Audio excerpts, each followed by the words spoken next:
Welcome to a fresh episode of How to Build a Theatre, a podcast charting the creation of an English language theatre in Brussels. My name is Phil Wilcox, musician extraordinaire based in London, England. Extraordinaire, Philip, and I am Edward McMillan, the artistic director of the Bridge Theatre here in Brussels. Welcome.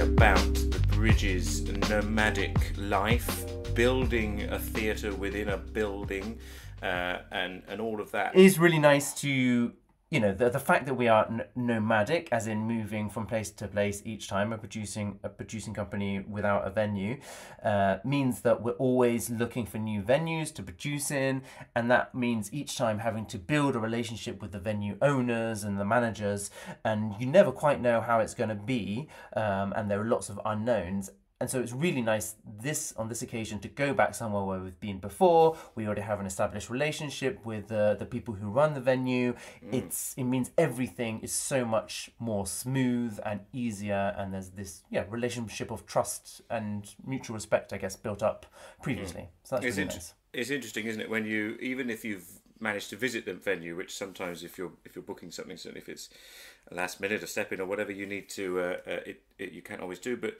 even when you've visited a space, you're still just imagining everything that you're hoping to put in there, set, seating, if there's not already a rate seating for an audience, I guess infrastructure, things like toilets, signs to toilets, the bar, all these things that come with a theatre building, which we don't have as the Bridge. But until you've actually done it, it's hard to imagine it, isn't it? So there's actually, there's a lot of currency, I guess, or a lot of reassurance in going back to a space that you already know. And like you say, you've met the people involved as well, so you know that there's the people on your side, they know you, you know them, and you know that it's going to work. Just remind us what this space is again, that was Vincent River and now grounded. Yeah, so it's a members club set up by two British ladies, and I can't remember their tagline exactly, so forgive me. It's called Full Circle, and it's about their concept is to bring interesting ideas and connect people through these interesting ideas. Actually, quite similar to us in a way, but they host talks by really interesting speakers. They bring them from different places. They also host classical concerts, like chamber concerts. They host jazz, and then there's other events as well that they do, and then very occasionally theatre as well. So the venue itself is actually a house, a big old house, which is basically where the members club is, and there's like co-working space there, a bar, blah blah blah, and then in the back where the kind of back garden is, really at some point was built this event space, which when Full Circle moved into the property about 3 years ago, they then completely renovated it, and so it's this really, really nice multi-purpose space essentially, which is white-walled, empty, beautiful wood parquet flooring, and it's very flexible, and really very flexible, really nicely set up for lots of things, but including theatre. It sounds like they already have a bit of a track record then in producing at least events where maybe quite a few people will come, and also some theatre as well. So they're not new to the idea of creating that performing space and also inviting in audience and having the facilities and staff and all that sort of stuff for what that takes. Yeah, exactly. Although I have to say, with theatre, there is a specificity of theatre. You know, the amount of kit, I guess, that we're bringing compared to, for example, a music concert. The amount of kit that we're bringing in to make this happen, it is quite unusual for them. And there was because we bring in all the chairs are theirs, but the chairs go on decks or platforms just to raise them up a little bit, all the lights, all the sound equipment, the set itself, so bringing all that in, it is a lot of stuff. Obviously the lights then eventually hang on the ceiling, so they're not on the ground anymore, so you don't see them as much, but we've brought in a big amount of stuff.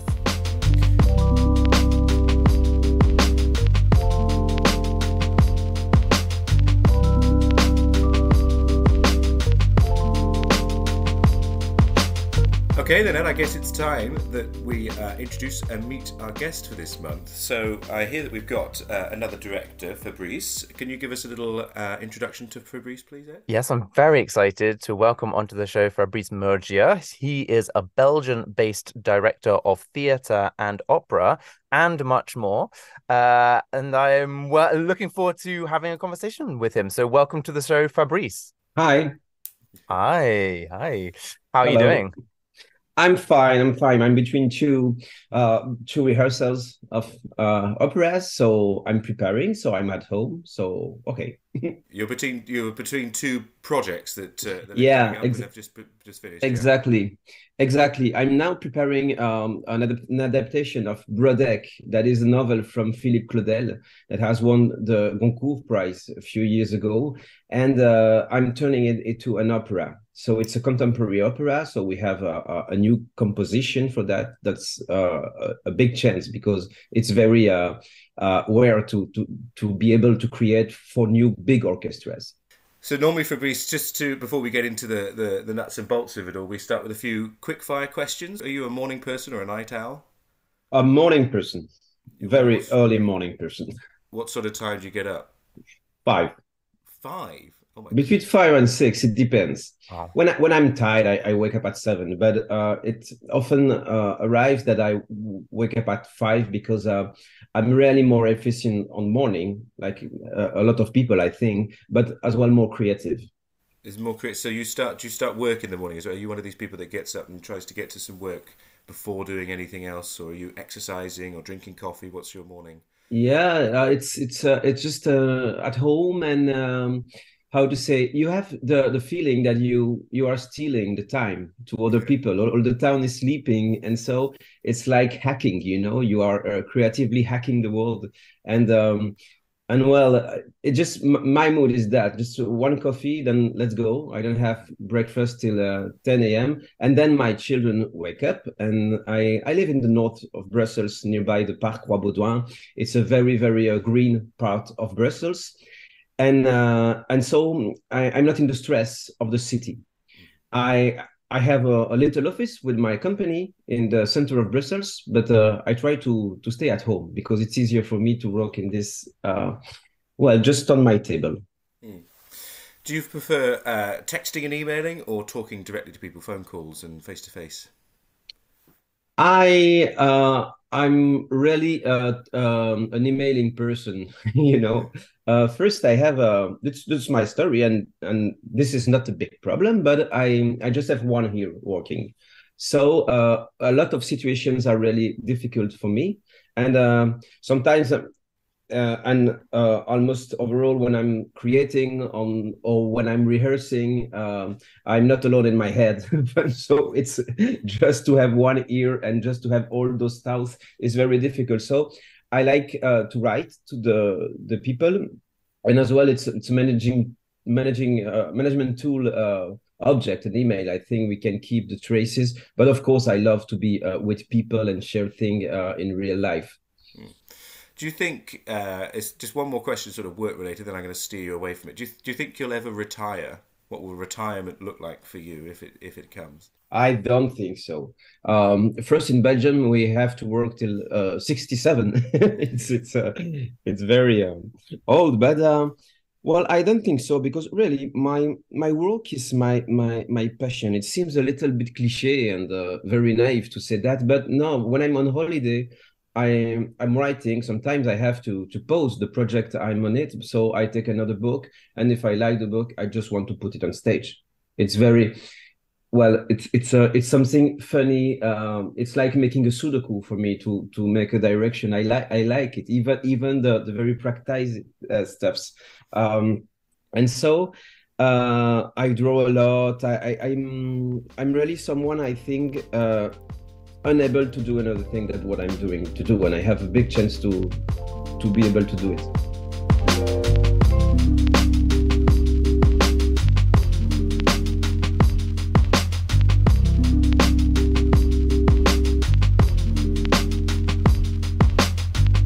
Thank you so much, Fabrice, for giving us a little insight into your life. I'm particularly interested in the morning personness versus working in theatre? Because I've always found that I'm also a morning person, and I feel sometimes that kind of conflicts a little bit with the evening work of theatre. But my first question for you is maybe just a little bit about your background. How did you become a director? And I believe you have actually an acting background actually in your past life. At first, I come from an immigrated family. My mother is from Spain. I think it's political immigration. I think because there's a kind of taboo about that. Now, with years, we talk about that, but it's a kind of economical, but as well political immigration. In the south of Belgium, Liège, it was an industrial town, like we know a lot in Belgium or Britain or North France. And my father comes from Italia, and it was the deal Carboni Minieri, where they exchanges people and coal. And so my grandfather came to work in the coal mines, and so we had an maybe education. Sorry, just to interrupt you. So that was when the Belgian government brought over Italians, and they gave Italy money for that. Exactly, yeah. Exactly. And so it was. I say that because it's important, because it's really where I come from, a very popular Mediterranean family in Belgium, with parents having as well difficulties, trouble with something like racism. I did not have that because I came from a part of Belgium where a lot of only Italians at school, and Spanish and Moroccan, and so I say that because we didn't go often to the theater. I did maybe one time with the theater with the school when I was at school. So the teachers did an activity, and I've seen theater. It was not a big revelation, and so I grew up. But I started to learn music, and I like that. Really, not to learn in a very autodidact way. So I'm not a good musician, but I needed this music. And at the moment when I was 17, 18, I was in this age of the life when you have to choose what you will do for the 50 next years. And so it's very difficult. It's a period of the life totally crazy. And I decided to go to the conservatory to learn guitar. And they said to me, well, you are not a very good musicians. You don't know the theory. And so they say to me, in this table there's the theater persons. Maybe you can see them. And so I went there. I say myself, I'm wondering if I go back at home, telling to my parent that I cannot study. I don't have any inscriptions. They will kill me. So I did go to this table with a theater person, and I learned that I love theater when I was at acting school, and I became an actor. And 3-4 years later, I started to had a chance to. I had a child, and in the end of my studies, I was 22. My son Diego was born, and I needed money, and I had the chance to had castings and to act in TV shows. So I was an actor for TV, and so there I was very young, and I was observing all those cameras, the images, and I realized that I like as well cinema, and that I'm not totally an actor because I want to tell more. I'm as well a producer, a director, a manager of theater as well. And so I decided to write my own stories and to involve actors, accompany with me, and I created my company. I became very quickly associated to National Theatre, and there I did my career till now. And how quickly, sorry, how quickly was that change to was it kind of immediate, the change to, oh, actually I want to be more managing, producing, or was it gradual over time? It came later. It came later because during 6 years I was associated to this National Theatre as a young associated director. And so I did my arms that I learned everything, because when you are young and you have the chance to work with those conditions, with technicians, with means as well, not a lot of means, but in very professional conditions. I say that because it's a big chance, and so I. After the last year of direction of Jean-Louis Collinet, the man who directed this theater and who gave me this position of associate young director, there was an open call, and I decided to apply because I wanted to stay there with the teams. And so it was a long process. And I became very young director of National Theatre. I was, I think, 33. And so it was the mandate were two times 5 years. And after 5 years, I decided to go back in my practice because it was a very big institution. It was super good. Really, we did a lot of things. The results are very good. Everybody was happy, but I said in myself, well, you are now almost 40 years old, so go back to your direction work, because I did not have a lot of time to direct anymore, and I was a little sad about that. Just maybe it's go on. Sorry, maybe it's just worth clarifying that in Belgium, from what I understand, Fabrice, so the subsidized theatres, including the national theatres, you have the top of the manager, the artistic director, or whatever, is voted in, and they have, as you said, a mandate of 5 years, which can be renewed once only, so a maximum of 10 years, and then it transfers to someone else as well. Yeah, exactly. Yeah. Do you feel like things are the same now, or do you feel like things have changed? Certainly, I guess, firstly, maybe in terms of education. So you describe yourself, they're going to the conservatoire, so I'd like to learn guitar, and they go, you're probably not the standard we need, but do you know what? Those guys over there do theatre, and we reckon you go with that. Do you think that sort of thing would still happen today? I think things have changed, because it was 20 years ago. Yeah. It's difficult always sad to say that. Yeah, it's hard to say that, but I had the chance to work on my.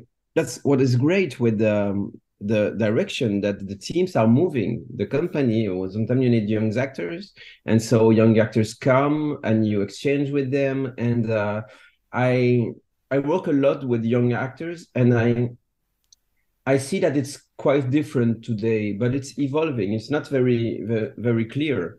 There's the question of the care is there in all their projects. They really it's a generation that has really understand that we have to be more in the slow motion, in a slower rhythm, and I think that's really appreciable in artistic creation. And as well, maybe there's a little difference, is that I used a lot technology. I wrote a lot of technology because I'm 40 years old, and when I was a teenager, my computer was a creation tool. It was really a do-it-yourself generation. And my computer was open, so I can go inside, take some RAMs, give it to my friends, and then take a hardware and change it. And the computer was really a tool of creation. And I was really inspired by people like, yes, maybe Aaron Swartz, all those activists of the web. I think internet was something very hopeful for this generation. We really were thinking that we can change education, we can change art, we can make creation with the computers.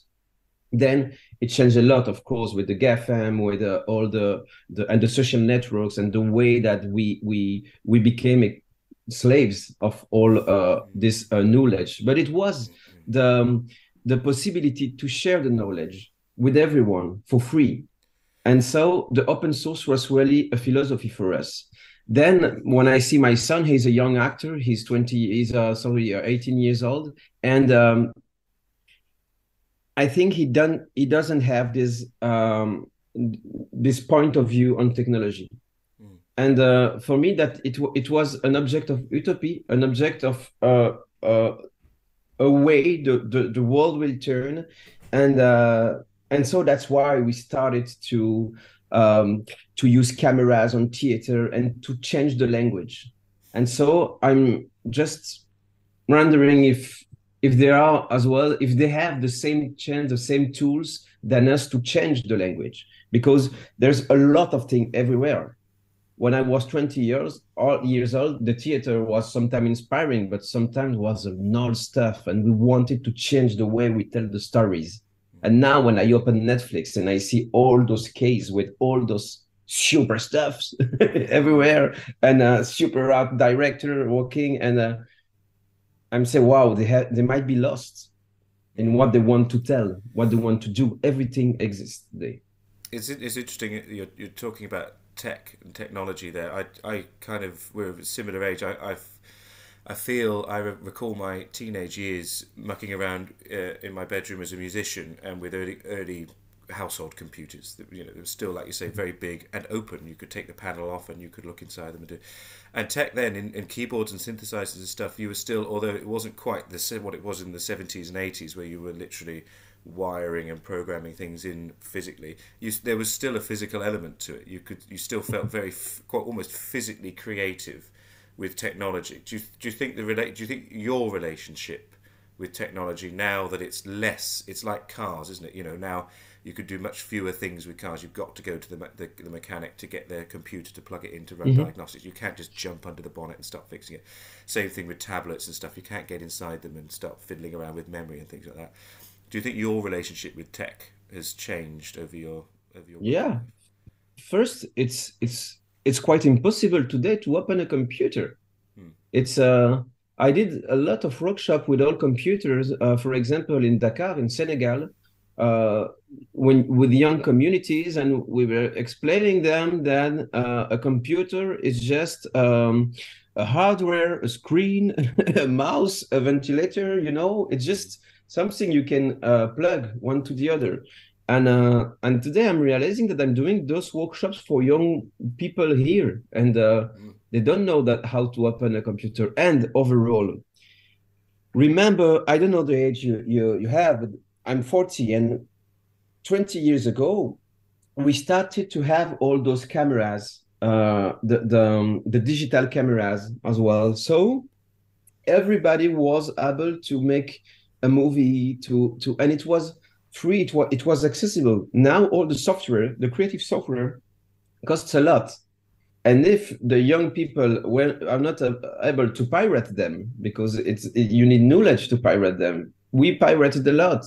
And I think it's really like if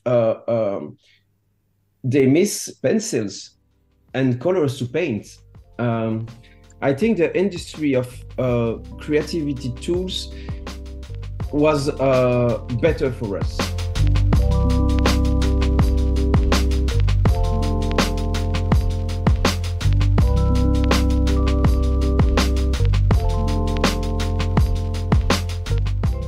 Hey there, listeners, it's Edward here. Phil and I make How to Build a Theatre, the podcast, just for our pure enjoyment, for the love of theatre, to connect across different countries and talking about theatre with different people.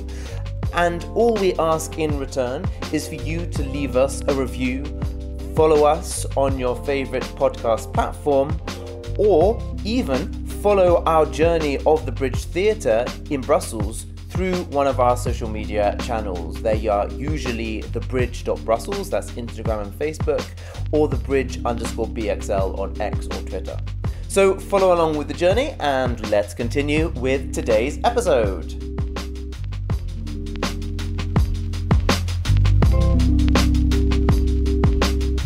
Perhaps just moving the conversation back to theatre a little bit and away from technology. So you spent some time at the National Theatre, and then you went to do more of your own projects, because that's what you was your calling. So what kind of projects are the things that like attract you, and what the kind of things that get you going, that move you? What do you look for? I love to start from documentary material. So material from the reality. For example, my first show was it was not to to dive back in technology, but it was about the blogs on the web. Yes, because technology and the new way to be alone in the world, a world where we are more and more connected and more alone, is a kind of red line of my work. The new way to be alone, the new form of loneliness, and I started from a blog of a young guy who did a school shooting in his school in Germany. And so it wasn't the Facebook time where the web was 2.0. It was just blogs. So he dropped like bottles in the sea, thoughts. And I did this first show on harassment and on trying to humanize this guy shooting in the school. He shot anyone, just himself, and killed anyone. And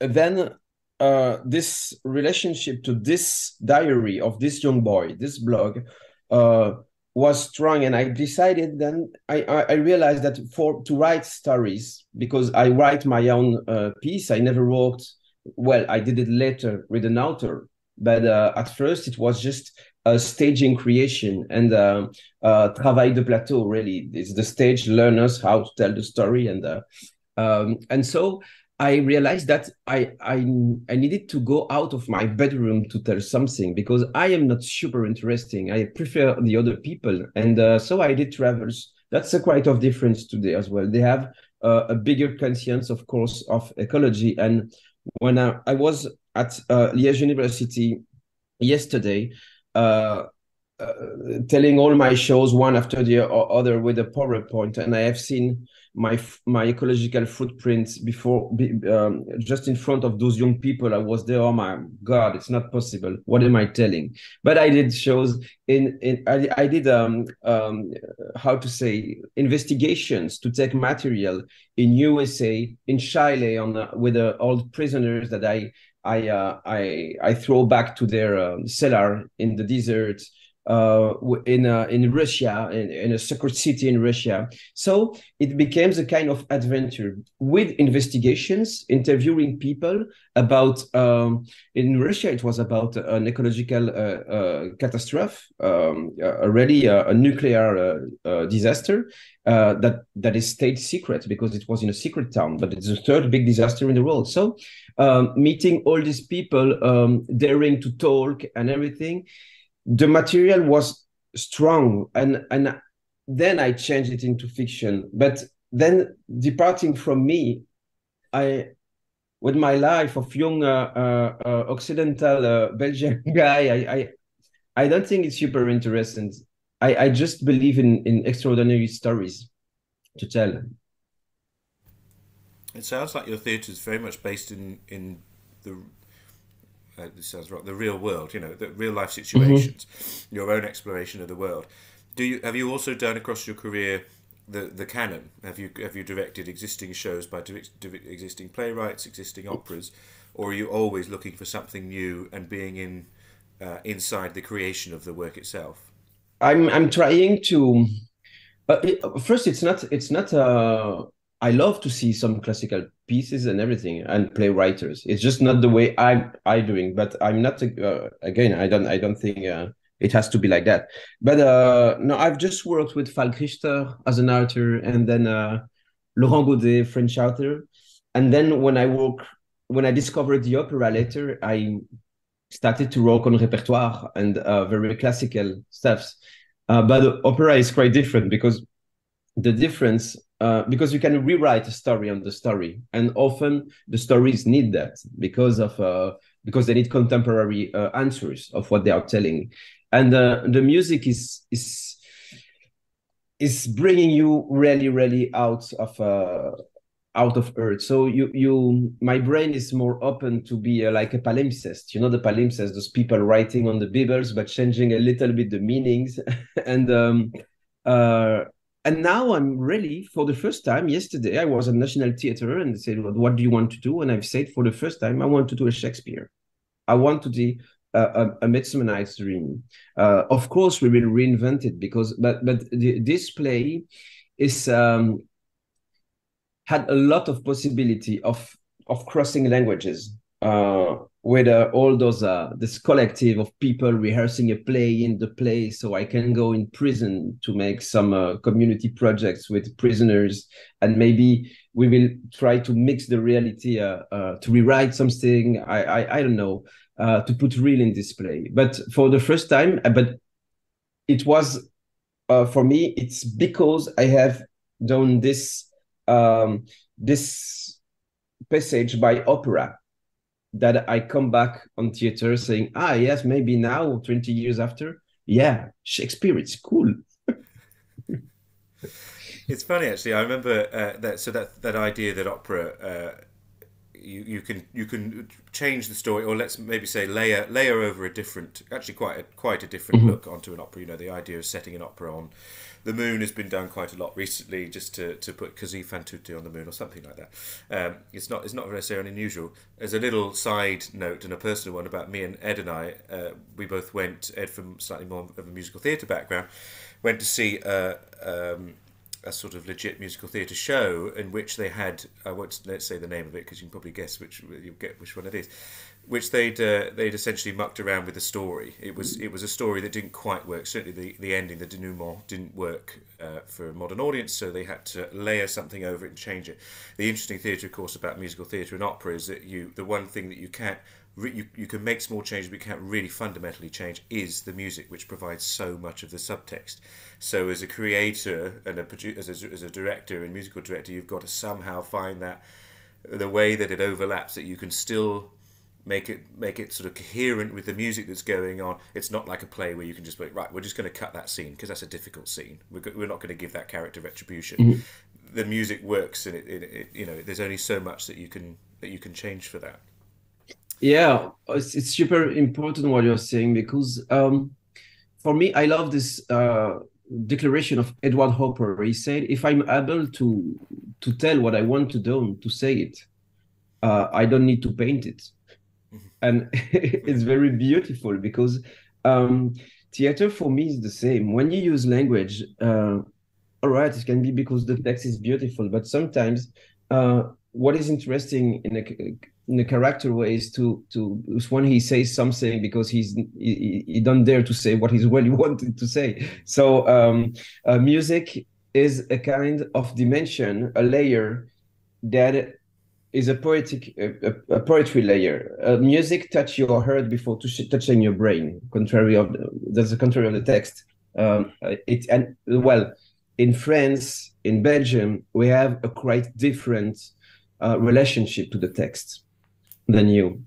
In English and speaking theater in Germany, I think it's quite more interesting. The relationship to the text is quite different than the French one. And here a lot of people goes to the theater to reassure them intellectually, to say, yes, I know this story, I understand the story. There's all this bourgeoisie layer. And when we read Shakespeare or when we read Molière, it's quite different. Both are super cool, but the relationship to poetry is really stronger in the north. And we live here in Brussels in this frontier because Molière and Shakespeare, and so that's a very interesting city for that. But the Flemish and the French theater, it's very difficult to make them encounter, and so I had the chance to propose at this time something different. Now a lot of people, I'm not very remarkable, but at this time when I was young, I came with something new, I think, in the French theater of Brussels. That's why it went like this. And to come back to the music, the relationship of live video, that is the particularity of my storytelling approach. The cinema on stage, the live videos, it's the difference between ballet and opera. When you are over concert, a ballet, you have the image on the music, the physicality, and the video live, the dimension of the storytelling, the cinema storytelling, offers me the fact to talk with the image and the music both. Mm-hmm. And so that's as well what is really changing now with the new operas. When I bring live video in operas, They are a little bit later than us in theater, so it's something very new for them. And but it's very old stuff. But it changed the approach of the music. I mean, great to hear that you're taking influences from different places and mixing them and trying to and that's what it creates the exciting stuff, I guess. For example, we did a show about Sylvia Plath, and we did not have the rights to use the Sylvia Plath's text, but it's a poet, but we did it with the image. That boundary, isn't it? That's a very interesting boundary. The idea of doing a play about a piece about a poet, but without being able to use any of their text. That in itself is on one side, it's totally legitimate and interesting activity, almost challenge, test, whatever you want to call it. But on the other side, of course, it's just the friction that you need sometimes to make the creation, to create something that's then interesting to experience.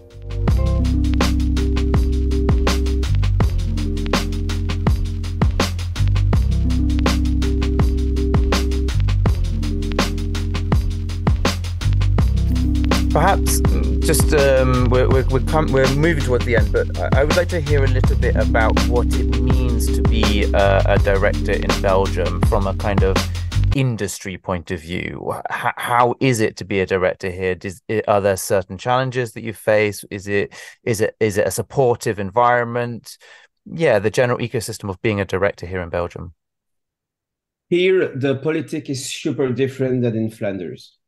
It's two opposites approach. In Flanders, I start with that. They consider that they have to help a few artists, maybe 20 or 10 sometimes. We know their name, Jan Fab, Jan Lauwers, Anne-Theresa de Kersmaker. They did a golden generation, and they tried to bring young people inside and to have a gold generation. The baseline of Flanders is state of the art. It's an option. It's a political choice. They want to give a lot of money. It's 10 times more than in the south of Belgium for the same number of people. But they give it to a few artists, genius artists. But they killed a lot of people that never will receive money. And here in the south of Belgium, so I'm one of the biggest company.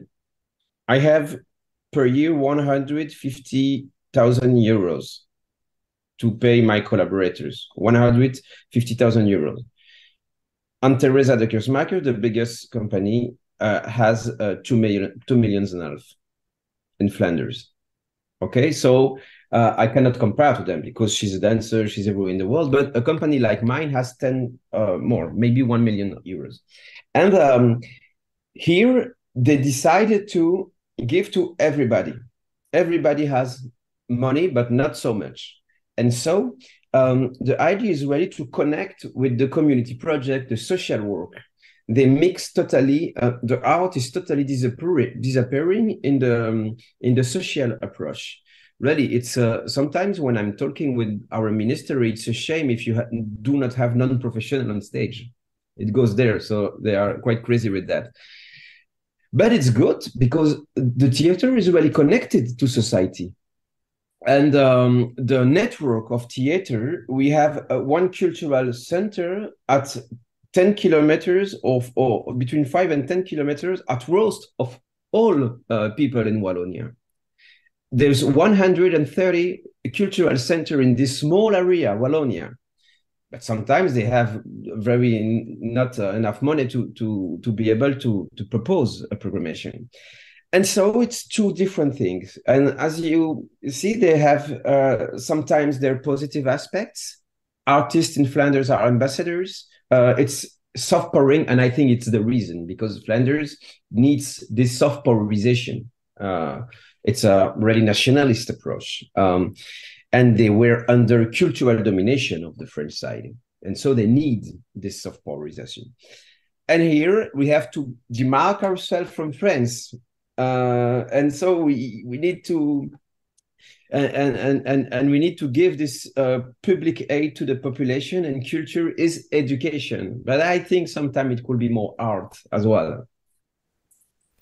It's an interesting conversation. It's one I think that's also going on here in the UK quite a lot at the moment, especially with, and I think probably across Europe, if we look broadly, the idea that public funds are stretched generally across the board post COVID, etc., etc.